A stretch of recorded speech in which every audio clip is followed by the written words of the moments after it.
Dans cette vidéo, je vais vous parler de l'onduleur Eaton, le Ellipse Echo 500. Je vous avais présenté il y a à peu près un an, on va dire son grand frère, parce qu'il s'agissait du Ellipse Pro. Et là, bien, c'est la version Echo. Alors, la version Echo, il y a de nombreuses différences quand même vis-à-vis de la version Pro. Alors, il y en a une qui n'est pas des moindres, c'est que déjà, cet onduleur est un onduleur de type offline.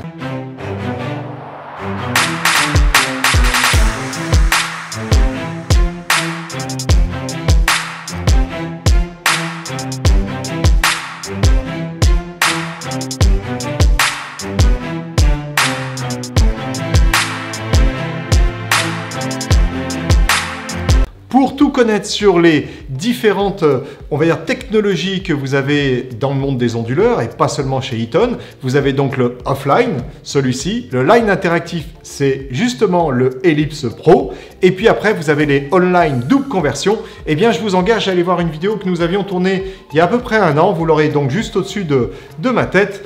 Et puis, vous pourriez aller la voir, par exemple, plutôt plus tard. Vous voyez, plutôt après des vidéos à voir plus tard. Pour l'instant, restez avec moi. Je vais donc vous déballer, tout simplement l'Ellipse Echo 500. Le Ellipse Echo 500 est le plus petit de la gamme Ellipse Echo. En fait, dans cette gamme, vous avez deux parties. La première partie n'a pas de port USB. J'en reviendrai un peu plus tard dans cette vidéo pour vous indiquer à quoi sert le port USB. Donc, le Ellipse Echo 500 n'a pas de port USB. Il peut supporter 300 watts de puissance. Vous avez après le Ellipse Echo 650 qui lui monte à 400 watts de puissance et il n'a toujours pas de port USB. Mais si vous voulez un qui a un port USB, vous avez également un Ellipse 650 Echo qui est doté d'un port USB. Il a exactement la même puissance, c'est-à-dire 400 watts. Vous avez enfin le Ellipse Echo 800 qui lui va supporter 500 watts. Vous avez le Ellipse Echo 1200 qui peut supporter 750 watts. Vous avez le Ellipse Echo 1600 qui peut supporter 1000 watts. Donc ce qui veut dire que vous avez un 650, un 800, un 1200, un 1600 qui ont un port USB. Donc, ce qui revient à dire que vous avez un 500 et un 650 qui n'a pas de port USB, et vous avez un 650, vous avez un 800, un 1200 et un 1600 qui a un port USB. Allez, sans plus attendre, maintenant, on va ouvrir le carton ensemble. C'est parti, je me mets en dessous de la caméra, comme ça, vous ne raterez rien. Donc, les onduleurs, étant donné qu'ils sont dotés d'une batterie, ils sont toujours très bien emballés. Comme vous pouvez le voir là, vous avez deux gros morceaux de polystyrène. Il risque rien de lui arriver. Vous avez ici la petite notice qui est dans pas mal de langues. Je ne sais pas combien il y a de langues, mais normalement il y aura la vôtre. On retrouve son cordon d'alimentation qui est en prise française. Car étant donné que cet onduleur est un onduleur offline, bien évidemment cet onduleur va plutôt servir à aller alimenter et secourir tout simplement des PC ou alors un petit système réseau que vous pourriez avoir chez vous. En tout cas, chez vous, si vous n'avez pas besoin de plus que du offline, sinon je vous recommanderais quand même au moins du line interactive. Mais voilà, si vous avez un PC, on va dire, ou un Mac d'ailleurs, à protéger, un onduleur offline, c'est déjà mieux qu'une simple multiprise qui ne vous protège pas du tout. Alors, le câble est, ma foi, assez grand. Comme je vous l'indiquais, ça va vous permettre de le positionner un petit peu n'importe où. Vous avez enfin 3 modèles de prises qu'on trouve à l'arrière. Vous avez ici des prises DIN ou européennes, mais vous pourriez avoir des prises françaises avec terre et enfin des prises IEC. Et donc là, ça serait pour raccorder, vous savez, les prises informatiques, on va dire ce qu'on retrouve généralement à l'arrière des écrans, tout simplement pour les alimenter directement à l'aide de ce câble. D'ailleurs, je vous l'ai mis à l'envers, c'est plutôt dans ce sens-là qu'il va. Voilà, ce que vous avez juste au-dessus, c'est ce qu'on appelle une protection ligne. Cette protection ligne va tout simplement protéger votre matériel en cas de foudre. C'est-à-dire que si vous aviez la foudre qui tombait pas bien loin de chez vous, si vous avez votre connexion ADSL ou même votre câble réseau de raccorder dessus, il sera tout simplement protégé par votre onduleur. Voilà, alors qu'est-ce qu'on peut trouver également ? On peut trouver les 4 prises sont dans notre cas européennes. Alors ces 4 prises, vous pouvez même en avoir jusqu'à 8 pour les onduleurs 1200 et 1600. Tout simplement parce qu'un onduleur qui a une capacité supérieure est souvent pour alimenter plus de matériel. Quoi qu'il en soit, attention, je vous le montre sur cette caméra. Toutes les prises ne sont pas des prises protégées. En l'occurrence, ici, vous avez le petit synoptique qui vous indique que les 3 premières prises sont protégées au niveau batterie et parafoudre. C'est-à-dire que si vous aviez une coupure de courant, ces 3 premières prises vont alimenter le matériel qui est raccordé. En revanche, la prise qui est en dessous, celle qui est tout en bas, celle-ci eh bien, ne dispose que d'une protection parafoudre. Alors vous allez me dire que c'est déjà, comme je vous l'indiquais tout à l'heure, plutôt mieux qu'une simple multiprise, parce que là au moins vous avez une protection en cas de foudre qui tomberait pas bien loin de chez vous. Vous avez enfin la prise d'alimentation évidemment de l'onduleur et vous avez le petit bouton qui est juste à côté de mon doigt. Alors je suis pas certain que vous arriviez bien à le voir parce que tout simplement il est bien enfoncé. C'est un bouton de réarmement. Si vous aviez une surcharge de consommation ou un court-circuit, eh bien ce bouton va disjoncter, ou plutôt le disjoncteur à l'intérieur va disjoncter pour protéger le matériel. Et une fois que vous avez tout simplement éliminé le défaut ou corrigé la surcharge tirée sur l'onduleur, vous appuyez dessus et ça réarme l'onduleur et il ne sera pas abîmé. Alors en tout cas, bien évidemment, il ne faut pas lui faire un court-circuit trop violent. J'imagine qu'il y a quand même une limite. Mais voilà, tant que ça reste un court-circuit raisonnable, eh bien, vous pouvez réarmer et faire repartir votre onduleur. Et donc, comme je vous l'indiquais, dans ce modèle-là, le modèle 500, vous n'avez pas de port USB. Alors, à quoi sert le port USB? Eh bien, le port USB va vous permettre de raccorder l'onduleur à votre ordinateur, que celui-ci soit un PC ou un Mac. Et dans ce cas, eh bien, vous allez télécharger le petit logiciel sur le site d'Eaton, petit logiciel qui va vous permettre tout simplement de dialoguer avec l'onduleur. C'est-à-dire que vous allez pouvoir indiquer à l'onduleur que si à un moment donné, il passait en mode batterie, au bout d'un certain temps, eh bien, que l'onduleur lance une séquence d'arrêt au niveau de l'ordinateur, que cet ordinateur, encore une fois, soit un PC ou un Mac. Ce qui vous permet tout simplement d'arrêter correctement eh bien, votre PC, parce que en cas de coupure de courant, si vous êtes là, vous allez vous dire « Oula, là je vais arrêter mon ordinateur ou je vais arrêter le matériel qui est connecté dessus ». Par contre, si vous n'êtes pas là au moment où le problème arrive, eh bien votre onduleur, au bout d'un moment, il va se vider. Et là, il va s'arrêter d'une façon un peu brutale. Et donc, je vous encourage à prendre le modèle 650 doté du port USB ou le modèle 800 ou 1200 ou 1600 qui seront eux tous dotés d'un port USB. Comme ça, vous aurez votre matériel qui s'éteindra tout simplement correctement en cas de problème d'alimentation. Alors, ce logiciel fait beaucoup plus de choses que ça, mais là, c'est pas l'objet de cette vidéo. Peut-être qu'on vous tournera une vidéo vraiment dédiée à ce petit logiciel qui est un logiciel, il me semble, qui s'appelle Compagnon chez Eaton. En tout cas, dans la version, on va dire, maison ou petite entreprise ou bureau, tout simplement. Parce que ce type d'onduleur peut se retrouver aussi bien à votre domicile, et vraiment, je vous encourage déjà à prendre à minima ce type d'onduleur, ou bien dans votre bureau, si vous n'avez pas des lignes qui sont toutes ondulées par un onduleur général. Ça fera déjà le travail pour vous protéger soit votre PC portable, soit votre PC fixe. Le mode offline est vraiment le modèle économique.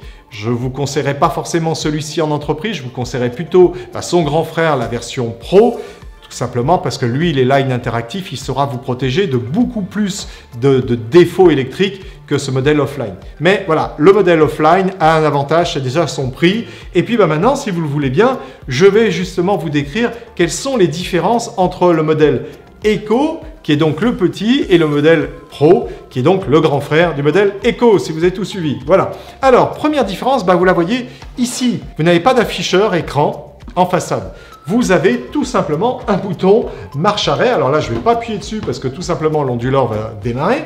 Quoique normalement, il faut le charger pendant 24 heures avant de l'utiliser. Mais bon, ça c'est autre chose. Alors, bien, la première différence, c'est qu'en termes d'administration, si on peut appeler ça comme ça, vous n'aurez pas beaucoup le choix. Là, ça sera démarrer ou arrêter, malgré que vous avez... Alors là, il ne se voit pas parce que donc l'onduleur est éteint, mais vous avez des voyants ici qui sont en capacité, selon le type de voyant, de vous indiquer tout simplement si la batterie a un défaut, si l'onduleur est en service ou s'il y a un autre défaut de signaler. La première chose quand on choisit un onduleur, c'est bien évidemment l'autonomie qu'on va pouvoir en retirer. Alors l'autonomie est dépendante du nombre de watts que vous avez à alimenter. Comme je vous l'ai dit, celui-ci est capable de vous délivrer 300 watts. Donc, à 300 watts, eh bien, le fabricant considère que 50% de charge, c'est-à-dire que si vous lui mettez 150 watts de consommation, vous allez pouvoir tenir 9 minutes tout simplement en autonomie. C'est-à-dire que si vous n'aviez plus d'alimentation électrique par EDF, vous auriez 9 minutes d'autonomie, donc 9 minutes pour arrêter tout simplement vos systèmes. Hein. C'est pas fait pour travailler pendant 9 minutes parce que de toute façon, en 9 minutes, vous ne ferez pas grand-chose. Donc vraiment, la seule recommandation, c'est d'arrêter vos systèmes. Vous avez 9 minutes pour le faire. Si vous allez à 70%, tout simplement des 300 watts, là, on va quand même chuter à 5 minutes. Donc 5 minutes, hein, les 4 minutes de moins, ça a l'air de rien comme ça. Mais 5 minutes, il faut aller relativement vite. Hein, pour un peu que vous ayez pas mal de logiciels ou de documents ouverts, le temps d'arrêter tout ça, ou alors si c'est le logiciel qui s'en charge, le temps qui force l'arrêt, etc., faut plutôt aller très vite. Donc voilà, en gros, s'il y a un conseil à vous donner, faites très attention au type d'onduleur que vous achetez d'une part, et puis deuxièmement à la puissance de l'onduleur. Alors si vous passez par Carpe Diem, de toute façon, ça fait partie des questions qu'on vous pose en prérequis pour vous conseiller un modèle ou un autre. Mais là, très clairement, si vous faites un achat de votre côté, faites très attention à la consommation qu'a votre équipement avant d'opter pour un onduleur. Alors là, en l'occurrence, pour l'autonomie, si vous êtes à 50% de charge, 9 minutes, le temps d'éteindre tout votre matériel. Vous avez donc un test automatique au niveau de la batterie. La batterie, vous allez pouvoir la charger. C'est une batterie au plomb. Elle est garantie, ainsi que l'onduleur, 2 ans. La petite différence avec la version Pro, c'est que la version Pro a une garantie de base 3 ans. Alors, vous pourrez étendre cette garantie, mais voilà. Là, il y a quand même une différence qui est importante. Vous avez 1 an de moins de garantie. Donc, je vous engage quand même à regarder ou à nous demander les deux prix parce que parfois, vaut peut-être mieux, juste pour l'histoire de la garantie, passer à la version Pro que garder la version Eco. D'autant plus que vous aurez le port USB là dans toute la gamme, ce qui est quand même pas mal. Vous avez une tension d'entrée supportée de 184 volts à 264 volts et de 50 Hz à 60 Hz. Donc tout cela est géré de façon automatique par l'onduleur. Mais voilà, on va dire que selon l'endroit en France où vous êtes, en France ou dans un pays qui sera en 60 Hz, eh bien l'onduleur est capable de se calibrer tout seul. Je vous ai parlé du nombre de prises, donc vous n'avez pas de prise éco sur ce modèle-là. Vous avez une prise éco tout simplement à partir du 650, du modèle 650 USB. Donc là aussi, je vous encourage pour ce point également, si vous avez besoin de la prise éco, vous savez, c'est la prise mètre. Alors vous savez ou pas d'ailleurs, la prise éco, je vais vous expliquer. Si vous avez par exemple un matériel qui est un peu une référence dans sa consommation électrique, c'est-à-dire qu'en gros, ce que vous voulez dire à l'onduleur, c'est que tant que lui est en service, en gros, tu n'arrêtes pas les prises. Et si ce matériel-là ne consomme plus, eh bien tu arrêtes les autres prises, ce qui va tout simplement permettre d'économiser de l'argent. C'est-à-dire que si vous branchez votre ordinateur sur la prise Eco, cet ordinateur s'arrête, eh bien ça va aller arrêter tout simplement le fonctionnement des autres prises. C'est-à-dire que si vous avez un écran externe connecté sur une autre prise, l'écran externe va s'arrêter. Alors par contre, il ne faut pas brancher un NAS sur une autre prise parce que sinon, celle-ci viendrait s'arrêter, ça vous arrêterait le NAS. Donc faites attention à ce genre de montage et ce genre de fonction. Alors ce que je ne vous ai pas encore dit, c'est qu'il est démarrable à froid. C'est-à-dire que même sans la présence du secteur, vous allez avoir la possibilité de démarrer votre onduleur et puis de travailler pendant un temps qui va dépendre évidemment de ce que vous tirez dessus en termes de puissance. Mais voilà, sachez-le, c'est démarrable à froid.